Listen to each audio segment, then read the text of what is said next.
Welcome everybody to another episode, at long last, of a Can Mayonnaise Kill a Jedi podcast. I am your main host, the Artificial Dragon. I am your bartender and co-host, Darth Celine. And it has felt like forever since the last episode. We are back, ladies and gentlemen.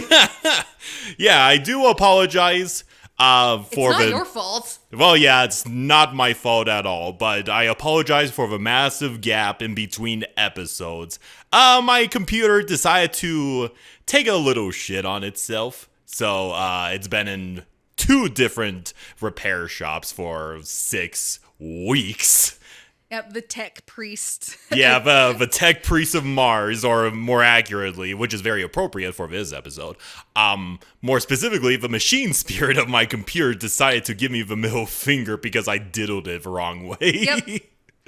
But yes, it is finally back, and we are operational again, and we could get back, well, kind of get back to our regularly scheduled episodes. On my side, good news, I am finally moved back home. Yes, you have. It is finally renovated. Why am I not speaking? Renovated. Yeah, renovated. They finally got the renovations done. We are moved back home. Now it's all just unpacking. Yeah, exactly. And that's always fun when, well, you're not moving into a new place. You're moving back into your old place. But yeah, that's always fun to do. Yeah.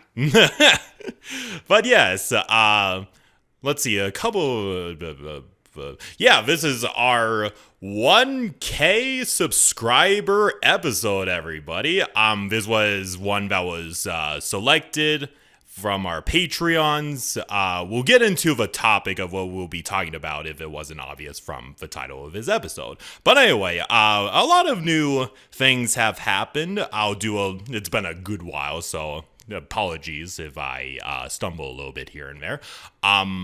But yeah, thank you for all of our loyal patrons and fans that have kept with us for this massive delay.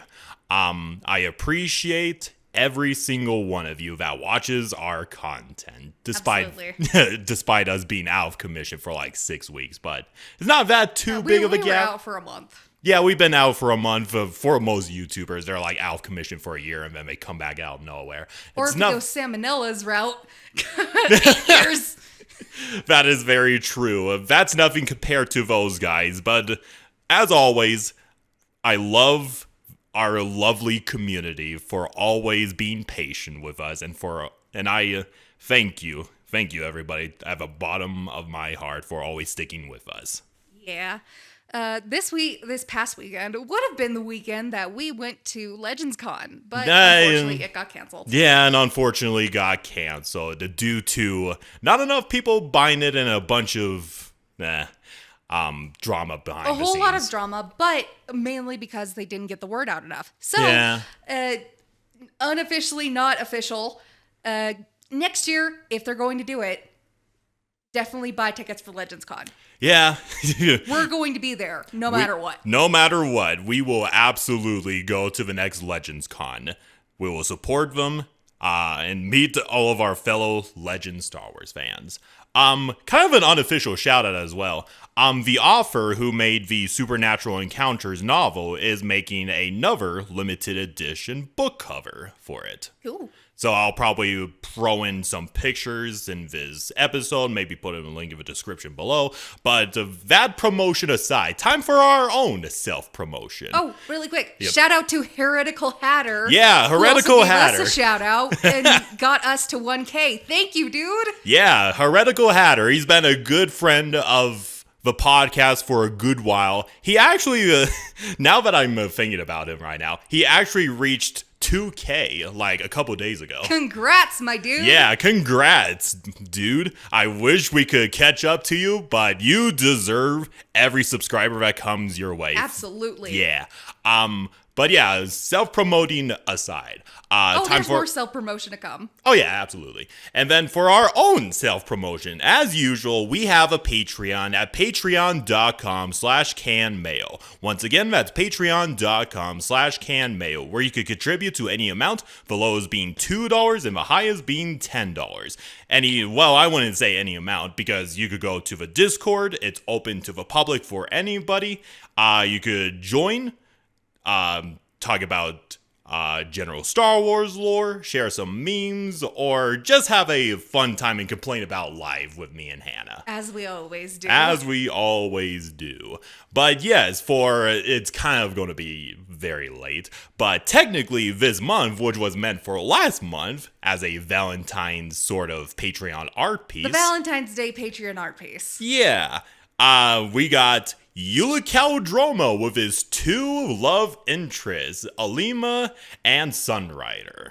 Alima and Nomi. Yeah, Nomi Sunrider. Yeah, she looks... I'm talking about Sunrider in this case. She looks absolutely beautiful, Hannah. I think she looks adorable in that picture. Yes, she does. And then Alima just being the femme fatale. the femme fatale, as per usual.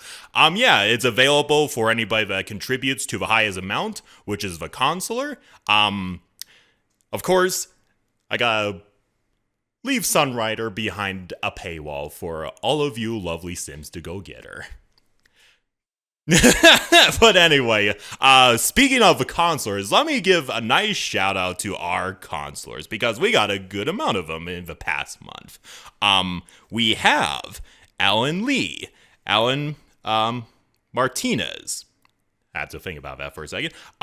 Balin Forn, White Wolves, Dr. Emboss, Gobez, Lee Fott, Milo Khalid, Stardust, and Tristan H. Thank you, everybody, so much for supporting our podcast for the past, month and a couple of years. And hopefully you will stick with us for the foreseeable future and tune in for content like this. Obligatory shout out to our most supportive fan posthumously, and now it has been a year. Unfortunately, yes. Urk the Turtle. Urk the Turtle. He is up in heaven smiling upon us. No, he's a Force ghost. Well, okay, that is fair. He is one with the Force. Miss you, buddy. Yeah, we miss you. Rest in peace. Now, Hannah. My turn! Yeah! Support Celine's Cantina! Yeah! You've been uploading a good amount of replies. Yes, I have. And there are 2 new characters that I added to the Cowlick legacy that have a lot of backstory. No one's asking about it. So, check out my blog and see who these 2 new characters are. Yeah, and keep an eye out for more Jawa shenanigans that might be happening on your end. Yes. You know who you are, whoever posted that.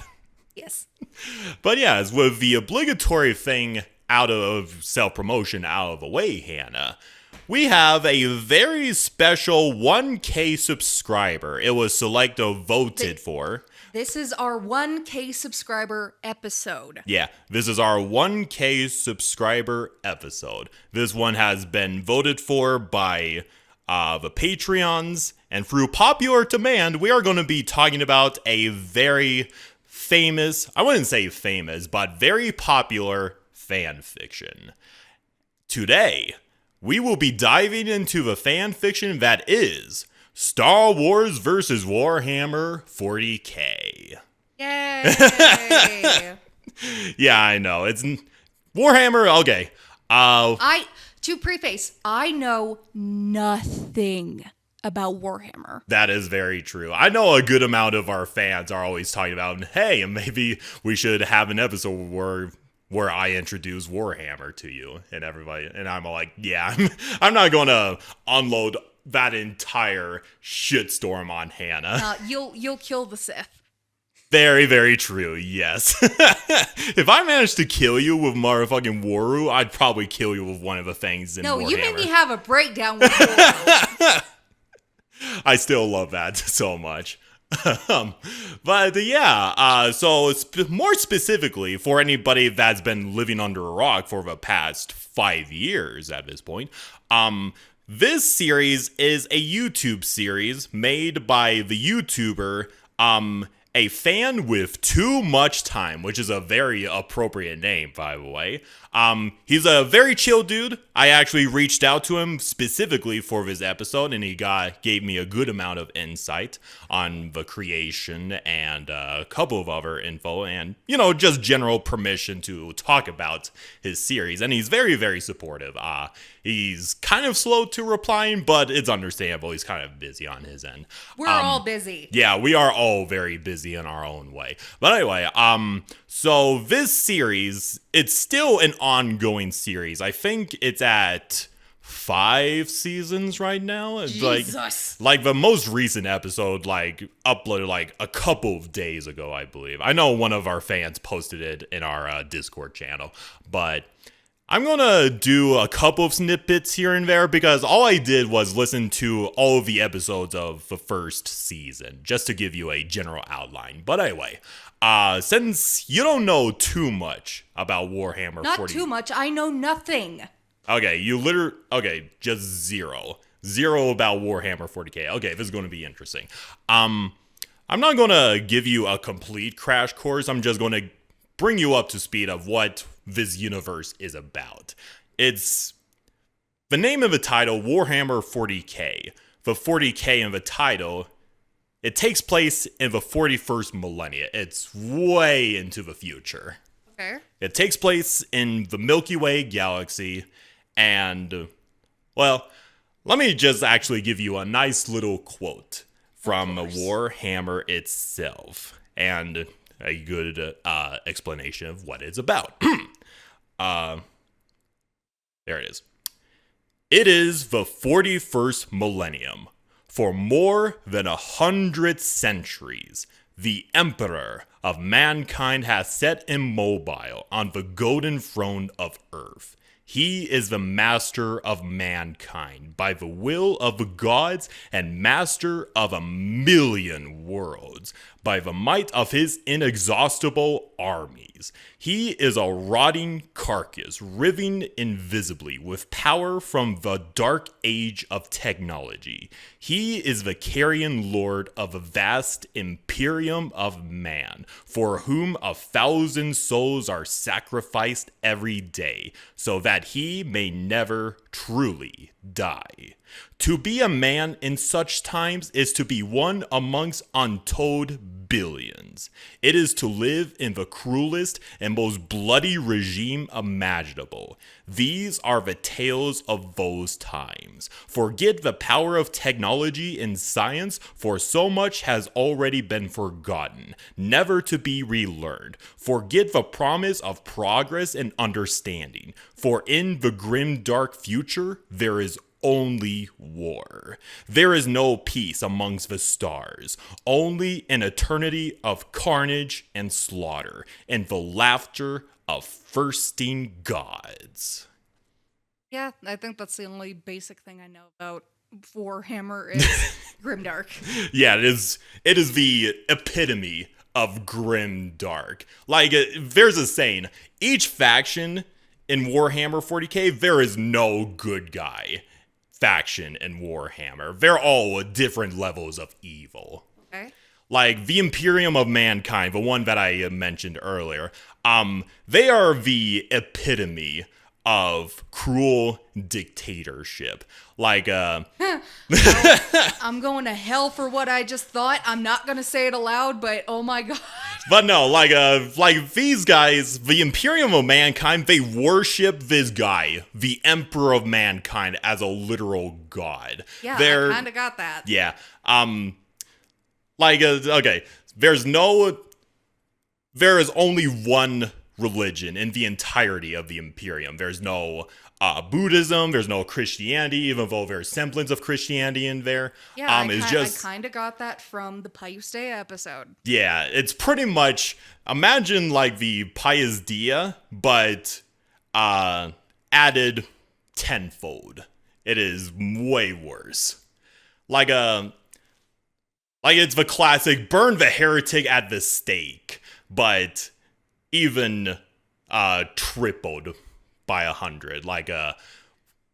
I know I'm repeating myself and sounding like a broken record, but it is pretty much like that.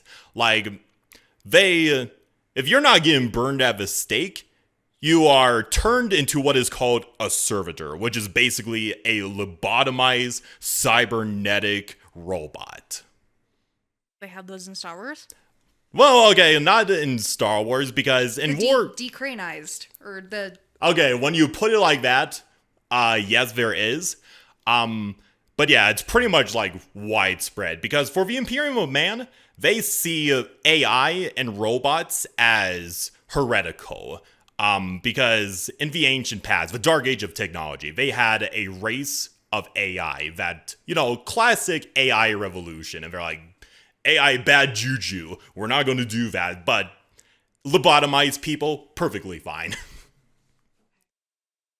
Like, it's the most, like I said, it said in the intro there, it's a lot of technology is just lost to time. Get that. I know it's a very hard universe to oversimplify. But yeah, just to give you a good idea, let me send you... I kind of already have a good idea right now. Let me actually send you some kick-ass pictures of a lot of these look like old... I mean, I've looked at your minis. I kind of know what these look like. My massive collection of minis over there. A lot of these covers are like back in the 90s era. They look like legit rock covers. Yeah, this is cool. At first glance, this first one looks like an Iron Maiden poster. Oh yeah, absolutely. They could easily be made into Iron Maiden posters. Yeah, I could see fucking Eddie from Iron Maiden being a cameo in one of these. Oh yeah. God Emperor. Yeah. A lot of interesting artwork. The most favorite one of mine is the, let me see, what was it? 1, 2, 3, 4. The fifth image with the nun-looking woman with the heels. Sad. Yeah. She doesn't look like a nun. Well, okay, so she is specific. That looks like Lady Gaga. Okay, she's a part of his faction called the Adeptus Sororitas, or the Sisters of Battle. They're basically space nuns with guns. Okay. They are in a world full of fanaticism. They are the most fanatical of all of them. Like, they literally, they have, churches that come from orbit and bam, right on the ground. And they spread holy water across the battlefield. Because they're fighting against demons in this universe. Okay. Like, there's demons, there's aliens, which they call Xenos. Like, there's the space elves, which are called the Eldari. There's classic orcs. Let me see what else. There's the most recent one are the Votan, who are the dwarves, and demons, and the Tau, and a couple of other factions. But yes, there's a lot of, it's got a mixture of sci-fi and fantasy. If you remember a couple of times, Kid doesn't mind playing Warhammer 40k because it's got a good amount of fantasy in it as well. Now that I give you a brief little crash course on what Warhammer 40k is about, let me go ahead and talk a little bit about the crossover and how it begins. Okay. Well, actually, I gotta give you another aspect that's kind of important in this story. Don't worry, it'll be important, I promise. So there's this dimension called the Warp. Think of it as like hell. That's where all the demons and such are. Okay. In Warhammer 40k, like in Star Wars, travel in Star Wars is done through hyperspace, which is where no shit, we have a full episode on it. Yeah, go watch that episode, by the way. Where you go into an alternate dimension and pop out wherever you're going. For the warp, basically there's different methods, but the main one is to get through space, you have to go through hell. Yeah, pretty much. Okay. Like you go through hell. And of course, you have to worry about demons and shit diddling you. So, they have psychers who are basically like magic users and all of that. So they have to project a bubble around your ship so the demons go and diddle you and whatever. It's very efficient, but obviously very dangerous if you go in unprepared because you don't want to get possessed by demons and shit. I just want to throw this out there because it's kind of important for the beginning of the Star Wars versus 40k series. Like I mentioned before, I listened to the first season because I didn't want to go into an entire hiatus where I'm listening to the entire series up till the present or whatever. That would have been probably a 3-hour-long video, and I would have fallen asleep halfway through. Exactly, Hannah. So I'm just gonna do a simplified version and throw a couple of random things around, talk about it, have a good laugh about it. But anyway, so the series starts off in the very first episode. It pans to Palpatine just chilling in his office. This is around near the end of Clone Wars, timeline-wise. Which is a pretty good point because there's a lot of major characters that are convening into this point. Palpatine's just chilling, but then he senses a disturbance in the Force, and he specifically senses something in the edge of the unknown regions. And he's like, what the fuck is that? What's going on over there? It's like, Yu Zhengwang. Because, yeah, I do like how there's a couple mentions that, because Palpatine, he canonically knows about the Yu Zhengwang. He's like, they shouldn't be here by now. What the fuck? What the fuck? They should not be here by now. But the chits are not doing their job. Because he was like, that's weird. Because at first he thought it was like the outsiders, but he's like, I sense a huge dark side presence out there. This isn't the Yu Zhengwang. And Palpatine, he obviously won't go up to the Jedi and be like, hey, do you guys sense anything? Because that would be... Obviously, that's outing him as a Sith Lord. Yeah, that's sus, bro. So Palpatine was secretly, waiting anxiously for the Jedi to come up to him and be like, hey... Just like low-key shitting himself. It's like, there's a big dark presence out in the unknown regions. Oh, no. And then, time goes by, a couple days go by, and it's like... Motherfucker, I'm doing a motherfucking damn good job at covering my dark side presence. They can't sense shit out there. Okay, so only he can sense it. Yeah, only he can sense it because the dark side is just has his cloak over the senses of the Jedi, and Palpatine is kind of pissed off at that. But they could feel Maul's anger as he flew over the fucking temple. Well, I mean, okay, I know it's a plot thing. It's a fan fiction thing, but it's a plot thing. I get it. Yeah, I know, but I think it's a really nice way of going about it because Palpatine is sensing this shit going on, and he wants to solve it with the Jedi, but he can't do that because that would out him as a Sith anyway. That is very funny. It is very funny. So he's just kind of biding his time until just sitting at his desk, low-key shitting himself. It's like, oh no.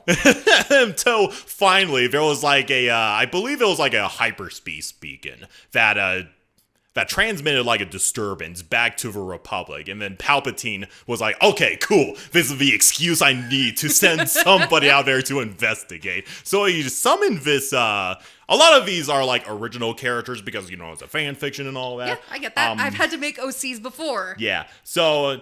After he got this report, he summoned this Jedi Knight, who is a Trandoshan named Refi. If you listen to the series yourself, it's a very huge case of early episode syndrome because it's all voice, and it's very nice, and the writing is very good, but when they did the voice for the Trandoshan, they do the sight lisp with their words and everything, yes, Palpatine, that sort of thing. It's kind of a little bit cringe, but other than that, it's actually pretty good. And Palpatine was like, okay, Ralphie, sorry, Ralphie, the Trandoshan Jedi. Ralphie. Sorry for butchering your character's name, bro. But anyway, Palpatine was like, okay, I'm going to give you a couple of Star Destroyers, Jedi Knight. I want you to investigate this. And the Jedi was like, why are you sending more than one Star Destroyer to investigate this?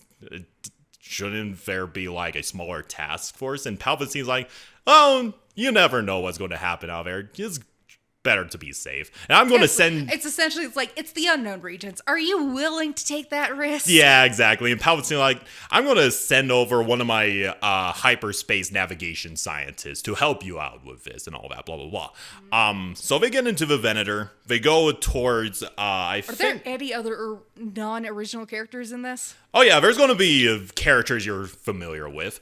They're just introducing the original characters for now. So, they go off with a mere fleet of like 3 Venator-class Star Destroyers. And the scientist, what was her name? She's a Syrian scientist, Chaotic Mundi's race. Her name is Dr. Shenna, and she's one of the more recurring original characters in this series. And she's kind of like looking at this navigation like, this doesn't make any sense. What the fuck is this? I have never seen this type of anomaly before. And the Padawan, who was the apprentice of the Trandoshan, was like, what are you talking about? And she's like, it's not a hyperspace anomaly. It's a gate. It's a gateway to something. Oh. And the Padawan's like, how big is it? Bigger than most of our ships! Fucking black hole size? Pretty much, yeah. And she's like, we're going to need more of them freed Star Destroyers. And the Padawan was like, well, what was it? Kuwati is nearby. Maybe we could get some more the Kuwat Drive Yards, who are the makers of the Star Destroyers. And he's like, maybe we could ask them for assistance. And Palpatine, he decided to pull a couple of strings, and he had the entirety of the Kuwat defense fleet at their side. Oh, fuck. It's like, this was a lot more serious than I thought. And Shenna was like, how the fuck did Palpatine get this fleet together just for this one thing? How the fuck? Supreme Chancellor. I know. So they're kind of like waiting for whatever this wormhole is to spit something out. Yeah, eventually something does spit out. And they identify it as a dreadnought-sized ship. Like, it is massive. I'll probably send you a picture later, because this will be kind of important. There's this clone captain called Kraken, and he was assigned to this Star Destroyer. And at first, the entire fleet was just standing by like, okay, we need to make contact with this vessel. But there's just this one Star Destroyer that Kraken is on. Just drifts towards the ship. It's like, what the fuck are you doing, Kraken? What are you doing? Just immediate concern, what the fuck? Yeah, and like, it goes to his point of view for a brief amount of time. And there's this distinct word that kind of gives you a good hint of what's going on. Good soldiers follow orders. They activated his chip. And he activates the Venator-class Star Destroyer's hyperdrive. And went into a hyperspace ram into that ship. And there's an actual commissioned artwork of this. Shit. Yeah, there's a good amount of commissioned artwork for this series. Let me go ahead and pull it up. It actually looks pretty spectacular. So that's the Imperium ship getting rammed, yeah. Okay. Yeah, the way it was described, it's like after the impact, it looked less like a ship and more like a metallic flower petal. I can see that. And it's pretty, like I said, the writing is really good for this series. I was legitimately surprised. Like, I was expecting cringe, but I felt myself engaged in this story. I was like, that's pretty cool. As a fanfiction writer, I understand the cringe. Yeah, I understand. And while that shit happened, the Trandoshan Jedi Knight was dumbstruck of what just happened, because he wasn't expecting this kind of shit to happen, and he ordered a bunch of ships to go up to the wreckage of his vessel to see if they could like rescue civilians and all of that. And there was a little bit of an argument between him and the scientist, because she's all like, okay, because she's trying to rationalize this too, but then in the wormhole, more ships started popping out. Oh. Shit. SpaghettiOs. And like in their initial scans, the smallest ship of that giant fleet was a little bit larger than their Star Destroyers. Oh, hell. And their largest ships are like 3 kilometers wide, which is like multiple miles. Like I said, compared to ships in the Star Wars universe, the ships of the Imperium are gigantic. Goddamn.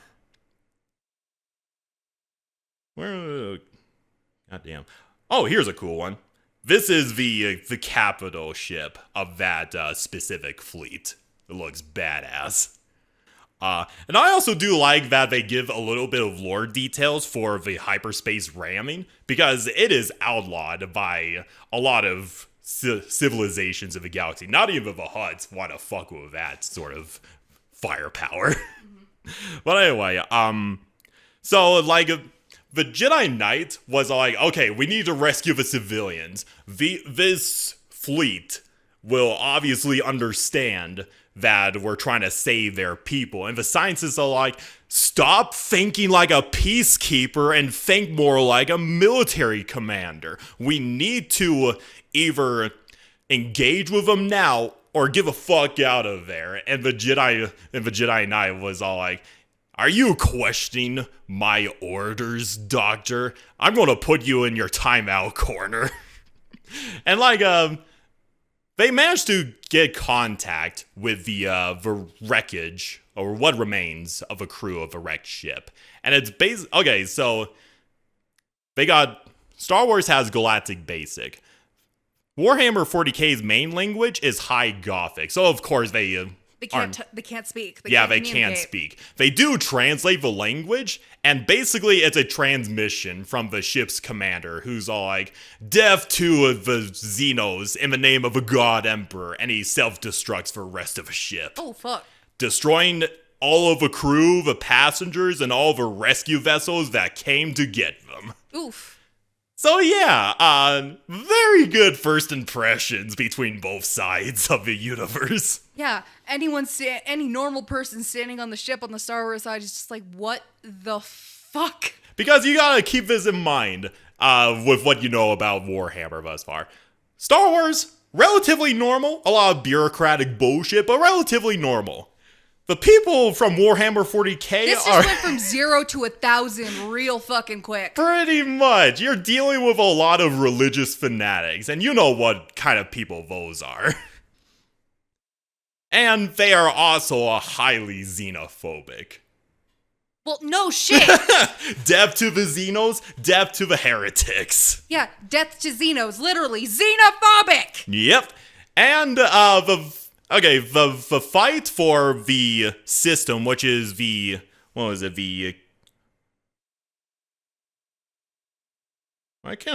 sorry, I'm going all over the place with my notes right now, but the first battle begins, and it's a utter curb stomp from the Imperium. Like, well, yeah, I kind of expected that. Their ships are bigger. Yeah, their ships are bigger. But also an important thing to keep in mind, Star Wars is fairly conventional with its space battles. The Imperium ships are more like triremes, like Greek ships that have like the rams at the front and everything. Oh, okay. So instead of just staying at each side of the battlefield, the Imperium ships just full-on ram through the ships.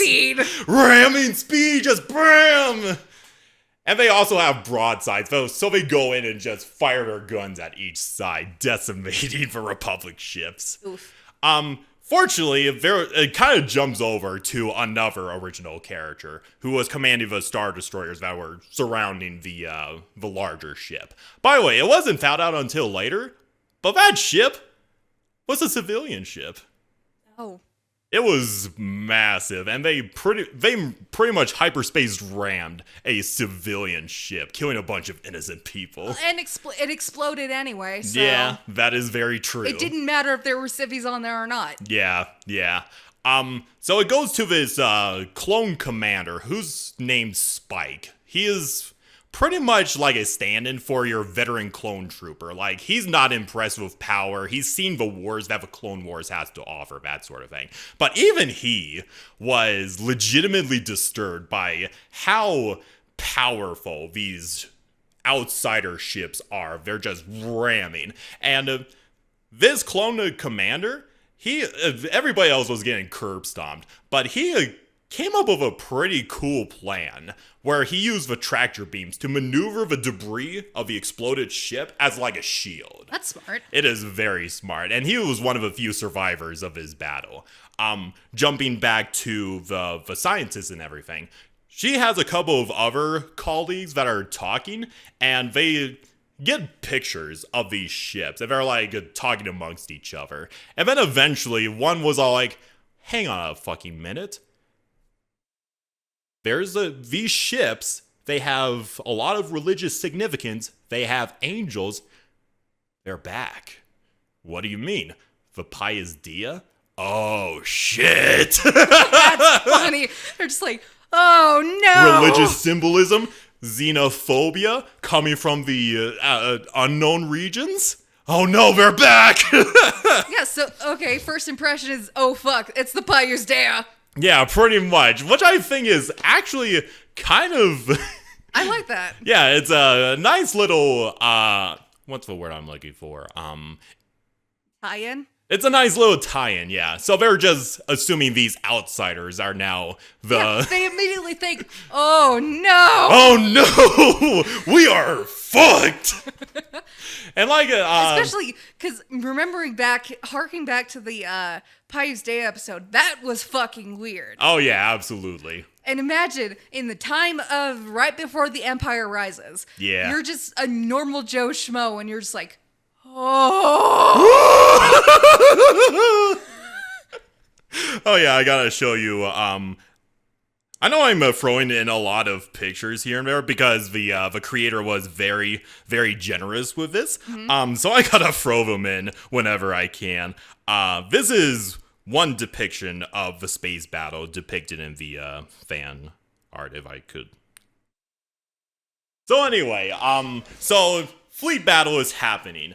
On top of that, a couple of ships that didn't meet the brunt of the Imperium's firepower, they got boarded. Oh. And this is pretty much where the scary stuff happens in the fan fiction. If you thought it was already 100, it's just going to be 1 billion at this point.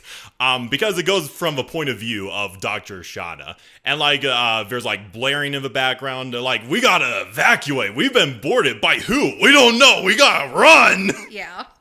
So it's like okay, so you got the clone troopers, elite soldiers. They're trying to fight whatever boarded this ship. But for whatever reason, they can't. These beings, whatever they are just moving faster than the blink of an eye. And they're just getting cut down here and there. Even the Jedi Knight was kind of shitting his pants at this moment. And the doctor manages to make it to the escape pod. And she kind of has this distinct feeling like, why haven't I seen anybody yet? Why haven't I died yet? And she's like typing in a code into the escape pod and everything. And this is where it gets really tense. Let me see if I could get a exact insert for you that I could read, Hannah. Because this is, I gotta admit, I was spine tingling this part. Okay. What was it? Okay. So it kind of goes dark. And so she asks, what are you? What do you want? She asked into the air. The data pad chimed again.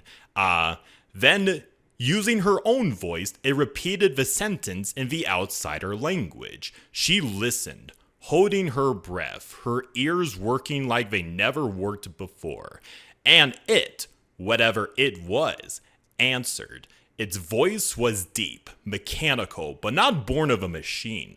There was too much emotion there, too much power for this to be a droid. Translating.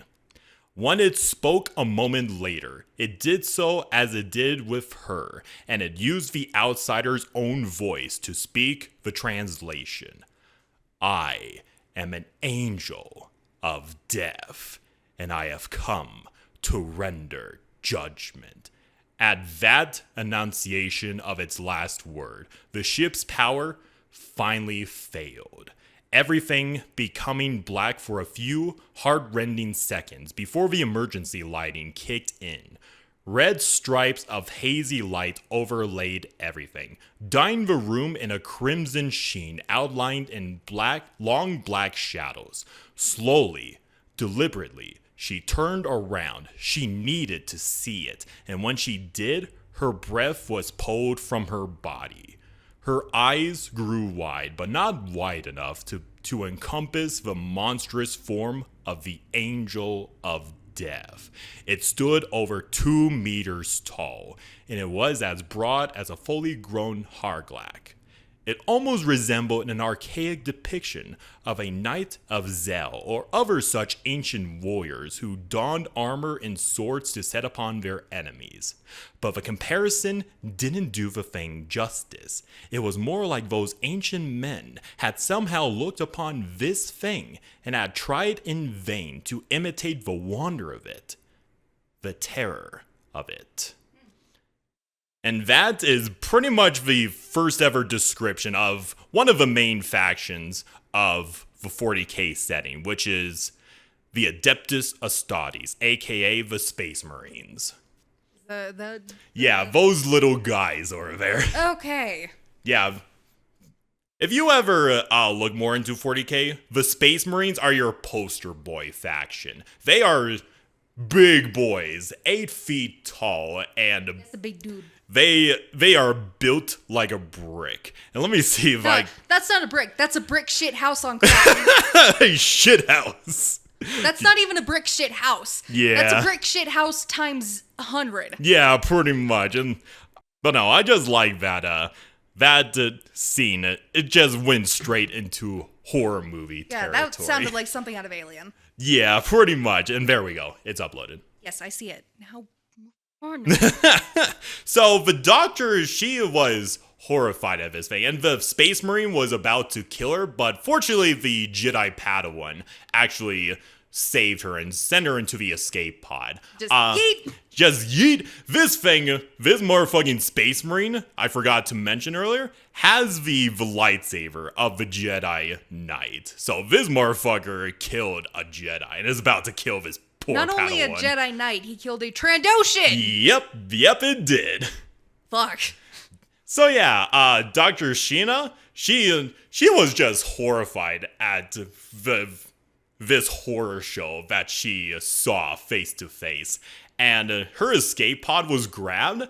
At first, she was like, "These fanatics, they're going to capture and torture me." Like she was suffering major PTSD, but fortunately, That's not PTSD. Oh, okay, what's the anxiety? There we go, anxiety.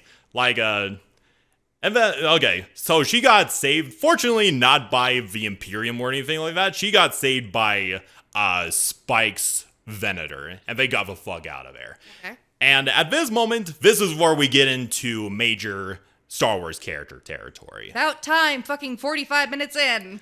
So yeah, Spike was recounting his tale, and Anakin Skywalker's like, "We will get them for this, Spike. We will get them." And Dr. Sheena, she wakes up in like a medical center, surrounded by Obi-Wan and a bunch of other major Jedi characters.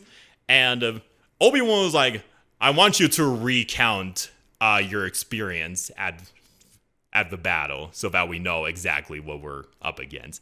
And then Dr. Sheena just starts laughing. Not like a ha-ha funny, but like a maniacal. This is insane laughing. This is insane laughter, and she's like, "You do not know. I don't think we're even prepared for what we are facing. For a very, very good reason." And then we kind of fast forward a little bit, because in this series, there are like 2 different Imperium fleets that jumped into the Star Wars galaxy. There's the main fleet, which appeared in the unknown regions, and then there's another fleet that jumped near the core regions. Oh, fuck. Specifically near okay, I'm not sure if did we watch the Bad Batch? Not the series Bad Batch, but the first 3 episodes of the last season of the Clone Wars Bad Batch trilogy. Okay.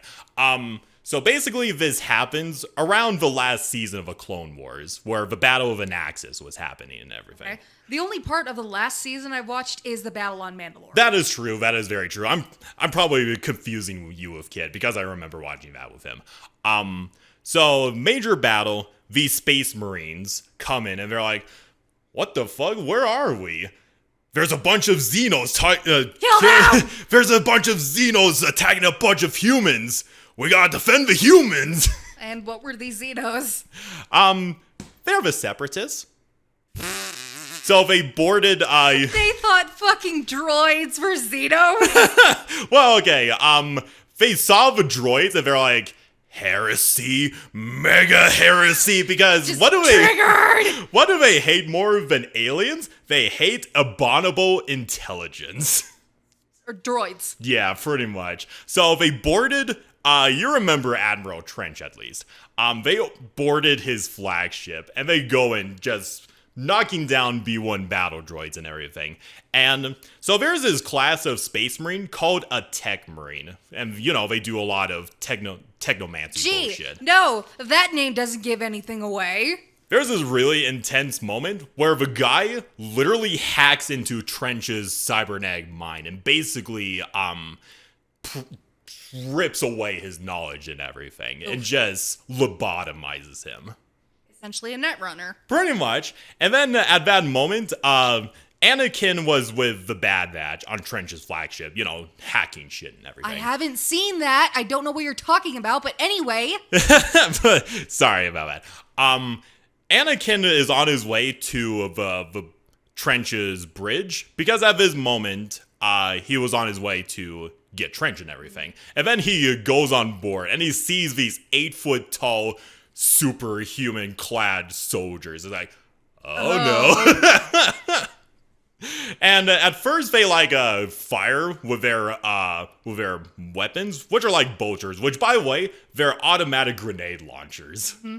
And Anakin was just dodging over the place. And of course, because Eldritch Force God. Yeah. And the Space Marines were like, witch! Because Psychers, even though Psychers are used a good amount, these Space Marines, they're probably not on the same level as Force users. Well, not Force. Especially not Anakin. Well, regardless, that's not going to stop them from going after Anakin. Anakin just gets the fuck out of there, and this one Space Marine just charges after him. And there's this brief fight because, brief fight. Even though this Space Marine can't use the Force or anything, it's still a super soldier. He can match Anakin's speed and reflexes and all that. And Anakin, he was having a very hard time against this beef of a man, this shithouse of a man. And the Bad Batch comes in to bail his ass out. And the sniper dude, he actually fires his high caliber rifle into the Space Marine's face, which basically melts his face off, but he doesn't die. And then Anakin finally decapitates him, finally killing the Space Marine. We're like, what the fuck is this? What did we just stumble upon? And the Space Marines basically take over Trench's flagship, commandeering it. For their own purposes. And that was pretty much it for season 1. I could throw a couple of over in. That's season 1? That's season 1. What the fuck? Yeah, there's a lot of other interesting things that goes on in this series. It's gonna be a multi-parter, isn't it? Maybe. If it gets popular enough, maybe. Yay, y'all get to watch Darth Celine have a fucking breakdown. But from what I remember, talking to one of my patrons, who was much more well-knowledge about this than I am, there's a lot of interesting things that go on in there. There's this one arc where Ayla Sakura goes against this Inquisitor dude who... Okay, so there's the Inquisitors, the Inquisition. times 100. Not inquisitorious. Yeah. The Inquisition. If you want a quote that defines them in a nutshell, it's this. Innocence proves nothing. Yeah, these guys will be like, oh, you're a heretic? You're innocent? I don't care. Die. These are the kind of people you don't fuck with. The Spanish Inquisition. Pretty much, yeah. So there's this one... No one expects them. Thank you for pulling up that meme. So Ayla Sakura goes up against this Inquisitor character who pretty much is like a radical Inquisitor. He does like a lot of dark magic bullshit. Okay. It's a really intense moment because this is one of the few times that Palpatine decides, okay, I need to step in and end this shit. And Ayla's, and keep in mind, in full view of Ayla Sakura, and she was just at the edge of her sanity because she was all like, oh my god, the Jedi, we had no chance. If this Darksider was able to defeat this crazy Inquisitor guy, what hope do the Jedi have? Yeah. And while this entire thing is going on, Palpatine is getting really, really pissed off because the very thing that bogged down the Republic and gave him full emergency powers is working against him. Yeah, they're taking out the fucking Separatists. Yeah, taking out the Separatists, and then the Senate is just arguing with themselves what they should do, and Palpatine's like, come on, move things along, we need to do something. Yeah, the Senate doing the usual Senate thing. Yeah, pretty much. Oh yeah, there's this other side plot where Omega, the female clone of Yes, you. I know of Omega. Who doesn't fucking know Omega? She plays a fairly significant role in the series. So have you ever watched Ender's Game? Briefly, bits and pieces of it. I never watched it fully, but I kind of get the concept. I watched the movie, has Harrison Ford in it. Such a good movie. So basically, I only know it because Mark fucking watches it almost every, like, he's one of those kinds of people who watches something he's watched before over and over and over again. Oh boy. Well, regardless, so pretty much Omega, okay, so what they do is like have her go through some simulations because like, okay, we need to fight against this new threat. Omega, do your thing. Do some fleet simulations so we could get to battlefield data and whatever. And she's like, okay, and she's like sacrificing a bunch of ships. And then it's found out later that was an actual fight. That was an actual fight, and she was sacrificing a shit ton of clones just to defeat the Imperium. Uh-oh, SpaghettiOs. And Omega's like, what have I done? Just, Omega became Ender. Pretty much, yeah. Oh, poor baby. Yeah. She doesn't deserve that. Yeah, I know. Don't hurt the bean. Okay, there's a couple of funny moments that might cheer you up a little bit. Okay. So there's this infiltration mission that goes on, and R2 is set on the Imperium ship. Okay. And then they realize, like, okay, so there's the servitors and there's servo skulls. They have a lot of religious symbolism and skulls. They just put a tiny skull on R2's head, and he just goes around like he's a trash can. He just, no one noticed me. No one noticed me. And I assume like a bunch of space marines look at this skull trash can like, okay. It's kind of funny. That is funny. Let me see. Oh yeah, Ahsoka makes a good appearance in there too. That's cool. Exiled? She's still exiled, but they brought her back because, you know, she's an important Jedi who could probably, you know, they need all the help they can get. So in this continuity, in this AU, essentially, yeah, Ahsoka is still a Jedi. Yeah, well, they take her back and reinstate her as a Jedi and all that. What she deserved. Pretty much, yeah. What else? Oh yeah, Shakti, I feel sad for saying this. She gets killed, but in the most badass way possible. How did she go out? So she boards, I believe she boards an Imperial ship, and she goes down fighting, exploding the entire ship down with her. Better than her getting stabbed in the back. Oh yeah, I know I'm kind of going all over the place, but this is secondhand knowledge handed to me by our patrons. This was a particularly interesting one for me, because the Imperium, basically, okay, they pretty much destroy the Separatist alliance and kill Dooku and the rest of the Separatist council. Dooku Anakin kind of in the background. That was my kill. Dooku actually puts up a pretty good fight, taking a bunch of Space Marines before he gets killed. That's cool. Yeah, At it's least he took some of them down with him. Exactly. Dooku, even though, he's killed and everything, he goes out like a badass. Grievous, he also kind of has an interesting arc in this. So he goes on this mission against an Imperium ship and all that, and it explodes, assumingly taking it down with him, but he survived. However, he goes through some significant changes. So you remember in the Grievous episode where he got basically brainwashed by the Geonosians? Yeah. Basically, that explosion resetted his personality. So is he back to Kwaimen Jel Shalal. Yes, thank you. Yeah, the real Grievous, which is what they called him. And he basically goes on a not single-handedly. A single-man crusade. Single-man crusade. Like, he's going as the original Grievous, rallying other Xenos. He's back to the Kaleesh warlord. He's not the apprentice of Dooku. Yeah, pretty much. And he was a major pain to the Imperium side the entire time, which I think is pretty cool. Because fucking, he's a warlord. His life is battle. Yeah, pretty much. So yeah, I think that was a very interesting development on the Offers part. That is cool. Yeah, a lot of nice little character developments going on around here, not just for the Imperium, but also for Star Wars characters. I'll do a couple more, then we'll probably end the episode here. We're almost hitting an hour. Yeah. We still have some time. Yeah. Mace Windu, you recall his apprentice is Deba Balaba, right? Yes. There's this one moment where Deba Balaba, she falls completely to the dark side from the pod and everything, and surrounded by all the pain and suffering that's been going on, and she dies in Mace Windu's arms, and she's like, please don't tell my apprentice, please. Like, don't tell Caleb. Please don't tell Caleb that I fell to the dark side. Aww.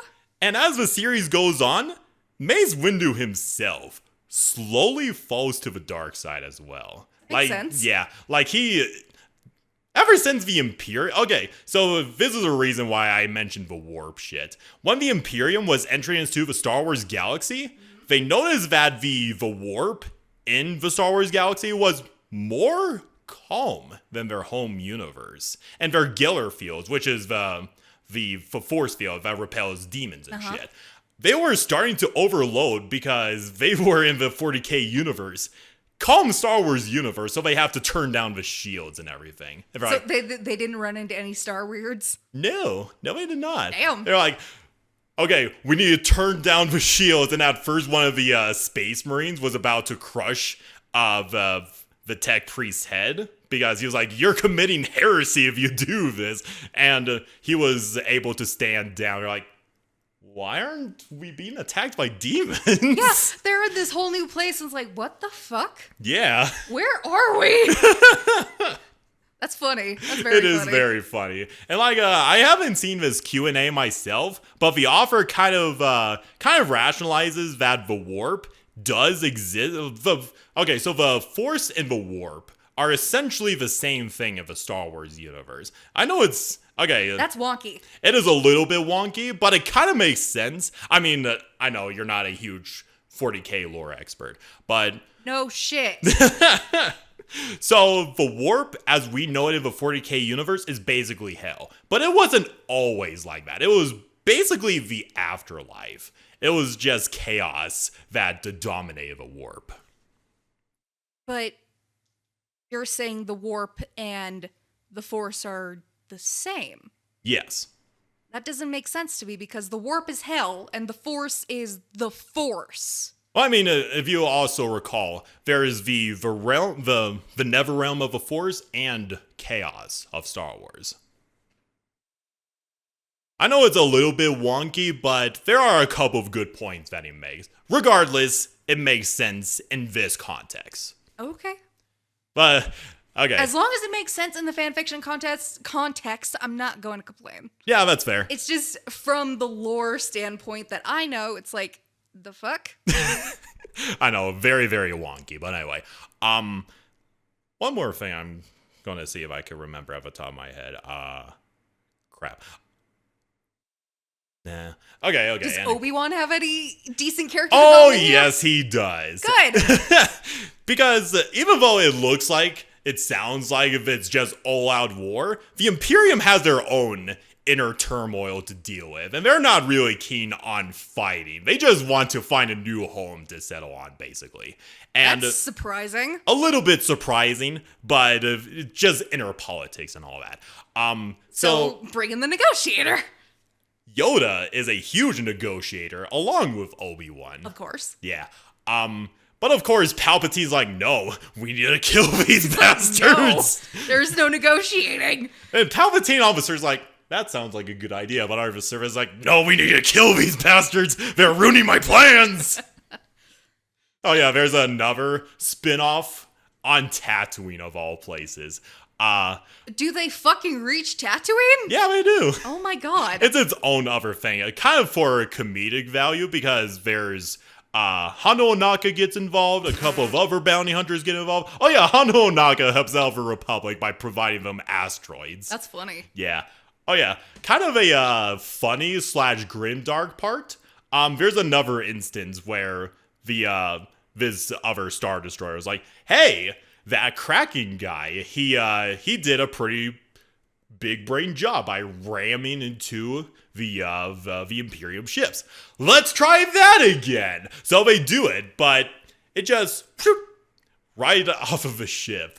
Because Tis but a scratch. yeah, because the only reason it worked was because they did it to a civilian vessel, which did not have shields. And the shields... That makes sense. Yeah, and shields for the Imperium vessels work differently. Instead of, like, your usual energy shields, it's basically deflecting those projectiles and sending it to the warp. Oof. So they got sent straight to the warp. And the Jedi characters are hearing over the transmission, guys... Where the fuck are we? What is that? Oh, demons! Oh, shit! That's very funny. That is very funny, but still horrifying. Yeah. Funny and horrifying at the same time. What is that? Where are we? Ah! A little bit of gallows humor over here. Yeah. But, okay. I'm just going to end it there. Anybody that is interested in this series, I highly recommend that you listen to this series. Give the creator your full support because he deserves it. His writing is so good.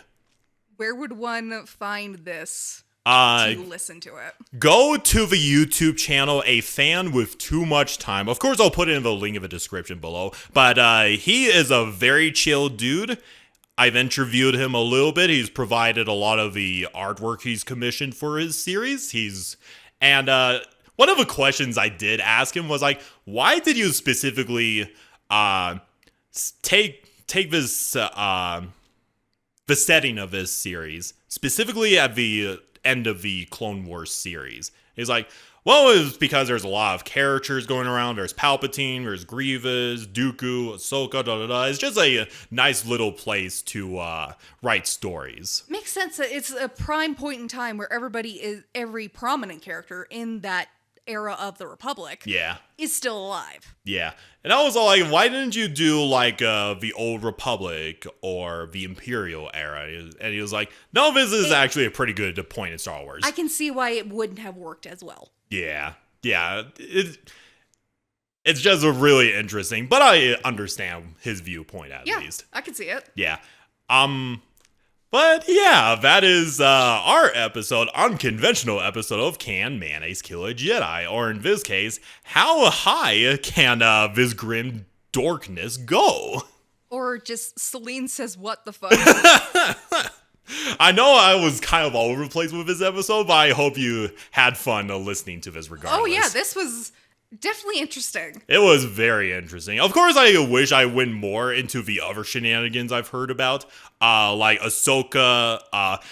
Okay, so there's this... I'm going to throw in one more for the lulz.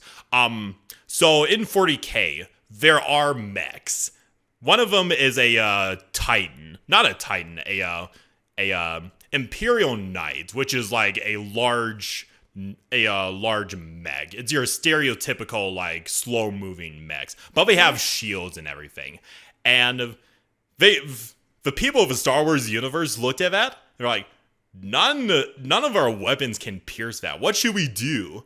Drop a ship on it. Drop a ship on it. Pretty much. And even though it crippled it, it didn't destroy the motherfucking thing. How does Ahsoka factor into that?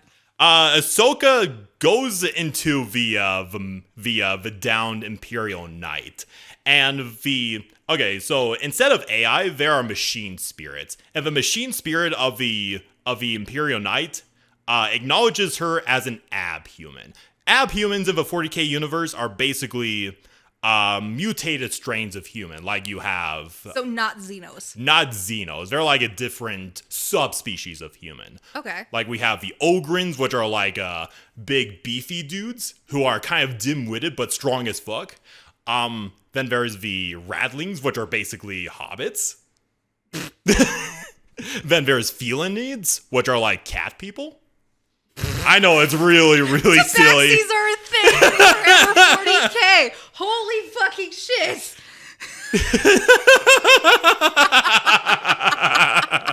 I know, I wanted to throw it out there. But I think it's also kind of a neat little headcanon that the different human-looking races of the Star Wars universe are just a different subspecies of human. Well, it's funny to me because this machine spirit looks at Ahsoka, a Togruta. Yep. And it's like, well, you're a near human. You're not a filthy Xeno. Yeah. And in that context, it's like, the fuck? No, I just think it's hilarious. It is funny. It's very funny. All right. That's going to be all on my end. If I know somebody in the comments is going to ask why I didn't talk about this certain thing or that certain thing, but it's just too much to cover in an hour My episode. brain is already melting. But I'm sure everybody got a good laugh out of your reaction. Oh, at yeah. least. I mean, I got a good laugh out of it. Oh, absolutely. Holy shit, this was not what I expected. Yeah, it is. I don't know what I was expecting. It is. I know I only listened to the first season and secondhand accounts from my patrons, but I think it's a really interesting and fun series to get into. I think I now have something to listen to aside from music. Oh, by the when way. I clean. By the way, there is a fan work of this fan work where it's basically Thrawn talking about the Imperium. Ooh. Like his side of things and his sort of theories. Which That I makes think me wonder what in the fuck is he doing while this is going saying, on? I think M-Boss put it in the Discord somewhere, but I'll have to send you a link to it. Okay. Because I think you would love it. Yeah. Being a Thrawn simp and everything. Yeah, thinking of where the fuck is Thrawn when all of this is going on? More fucking Thrawn is in the unknown regions just... Uh-oh. What is happening over there? It's like, oh, something's going on over there. Anyway. Palpatine's just, why? Anyway, that is our episode of Can Mayonnaise Kill a Jedi? I am so glad that I got that off of the table, and I hope all of the fans that voted for this topic are satisfied. I hope so. Yeah, it was a really fun episode, and yeah, This was actually a very good idea for the one. Yeah, it was episode. a very. I knew you were kind of iffy coming in, but yeah, mine completely changed after this. Oh yeah. I was very nervous at the beginning there, but then I got really started, and then bam, we're good. Yeah. All right. And without further ado, thank you everybody so much for listening. I hope you guys enjoyed this episode as much as me and Hannah do. Make sure to give this plenty of likes, please. I mean, it's the 1K episode. You have to at least give this some attention. Exactly. Like, please. Please. But anyway, hope everybody's having a wonderful day. May the force be with you. Burn the Xenos, burn the heretic. Promise me food. I will. Anyway, bye-bye. Adios.